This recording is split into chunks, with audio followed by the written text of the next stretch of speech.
In this video, I wanted to talk to you about the Novablast 3.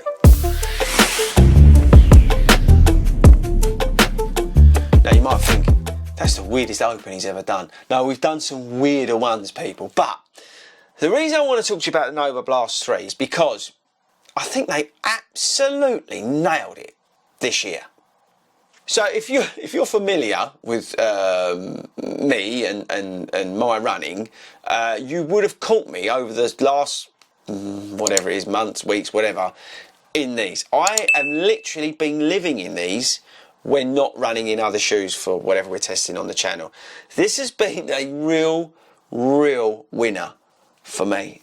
And maybe it's because the Novablast 1 and 2 I just couldn't get on with. And because I couldn't get on with it because of the instability issues, the fact that they kind of, I wouldn't say solved the problem, but fixed some of the issues, has allowed me to get out and really dive deep into this shoe in terms of, you know, living and breathing it. And I've just fallen in love with it. Now you asked Mrs. Ford, because she told me off the other day, I've been wearing these to like Tesco's, pick the kids up, take Buds to the vets. Every time I go out of the house, she said, you're always wearing those stupid yellow and orange cut of shoes. Well, yeah, it's those ones she's talking about. And they've done pretty well. In fairness to them, I reckon they've got to be close to 75 miles now in the shoe. I kind of wrecked them a bit there. Sorry about that, Asics. And these were sent to me by Asics, right? But they're not paying me to make this video. But apart from that, they're doing okay. Now, if you don't know anything about the shoe, we've got... where is it? The Flyphone Blast Plus in the midsole. We've got a jacquard mesh upper. It's 8mm drop. What else have we got? It's about just under 10 ounces in my UK 9.5. Fits true to size to a degree. It's a little bit long, but I couldn't drop down in terms of going down to a 9. It would be too small. But yeah, there's plenty of foam around the heel. They changed the walls of the shoe. They built them up here and then on the medial side, which is given that little bit of support for the foam, which is soft, but it's definitely not as soft as before. It just feels more bouncy, if that makes any sense. The outsole is arguably okay. In the wet, it's not the best in the world. It feels like a bit like a Brooks or the Endorphin Shift version 1 or 2 on the outsole. It's a little bit slippery in those greasy conditions, but you know what, it is what it is. And that's probably about, oh, you can get it for £130 here in the UK. So like I said, this shoe is just a great shoe. I mean, I can't say any more about it. I know it's been hyped up on YouTube by like everyone, but it really is genuinely a good running shoe. There's nothing here to be sort of wary of, scared of. If you just want a running shoe to run in, this is where to spend your money. And I think that's the biggest compliment I can give it. If you just want a running shoe, you buy this.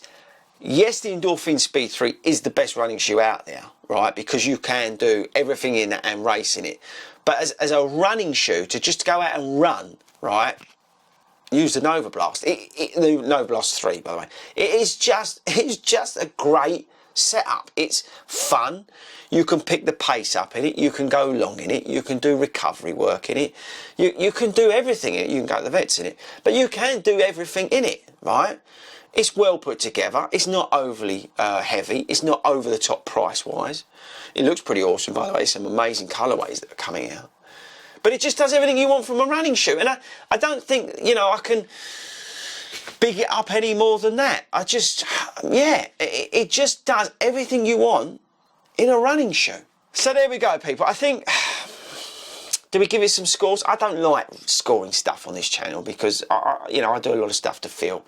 And there's some, you know, very good running channels that do good scoring systems and things like that. But I think it's probably worth doing some form of scoring system on it, just to sort of give it some comparisons versus some of the other stuff. So where do we start? Let's talk midsole.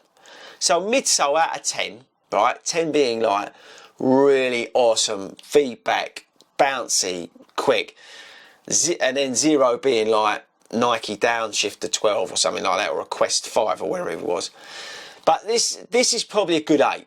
You know, this is not Zoom X Alpha Fly jobby, but this is a very good midsole with plenty of feedback, plenty of pickup, plenty of bounce, you know, and it will help you if your legs are a bit fatigued, but it will help you kick on. if you want to pick up the pace. Now the upper, I'd give the upper a good solid 8 as well. You know, it's breathable. You know, there's a bit of structure to it. It's not the thinnest, it's not the lightest in the world, but it's what you want from a daily trainer. So it's a good solid 8. You know, does what you want from it. Now the outsole, I'd probably give it about 6 because it's a bit pony in the wet. It might even be worth getting the TR version. If you're like me and you run down the rivers in the winter, it might even be worth getting the TR version, which has got that extra traction on it. But I'd only give the outsole a 6. But I suppose if you're just on the road, it'll do the job. Value, 130 quid. You can get these for. Good 8 again. It's not over the top. Yeah, you know, if it was like 90 quid, 800 quid, you'd give it a 10. But £130 is probably about right. So again, good solid 8. And does it make you feel awesome? Well, again, I'll give it an 8. Yeah, it does. You know, it's not like you feel like a hero, like you could win the Olympics in it. But it can do everything that you want it to do, and you feel okay when you're out there. So it's, again, a good solid 8. I think you're getting the picture now. So this is a good, solid running shoe. I know I keep banging on the same things and keep saying the same things, people. So let's stop the video there and conclude that the Asics Novablast 3 is one of the best running shoes out there this year. It is one of the best daily trainers out there. And if you just want a running shoe to go running in, then have a look at the Asics Novablast 3.